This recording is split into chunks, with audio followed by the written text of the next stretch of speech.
সমুদ্রের বুকে সামরিক জাহাজ ও 20,000 সেনা নিয়ে চলছে নৌমহড়া। ব্যালিস্টিক ক্ষেপণাস্ত্র ও সাবমেরিন নিয়ে নিজেদের শক্তি জানান দিচ্ছে বিশ্বের তৃতীয় শক্তিশালী নৌবাহিনীর অধিকারী দেশ রাশিয়া। স্থানীয় সময় মঙ্গলবার দেশটির প্রতিরক্ষা মন্ত্রণালয় জানায়, আর্কটিক ও প্রশান্ত মহাসাগরের পাশাপাশি বাল্টিক ও কাস্পিয়ান সাগরেও চলবে এই মহড়া।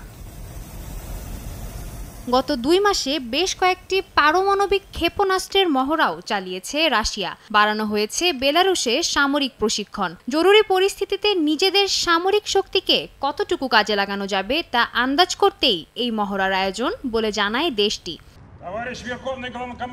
দুদিন আগেই রাশিয়ার নৌবাহিনী দিবস উপলক্ষে এক বক্তৃতায় রুশ প্রেসিডেন্ট ভ্লাদিমির পুতিন কড়া হুঁশিয়ারি দেন যুক্তরাষ্ট্রকে। বলেন, যুক্তরাষ্ট্র যদি জার্মানিতে ক্ষেপণাস্ত্র মোতায়েন করে তবে রাশিয়াও তাদের ক্ষমতা ব্যবহারে পিছু হটবে না।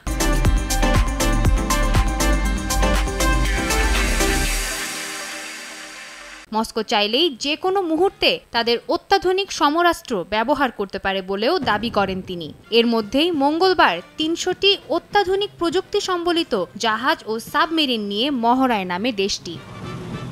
সাদিয়া তাসনিম, সময় সংবাদ।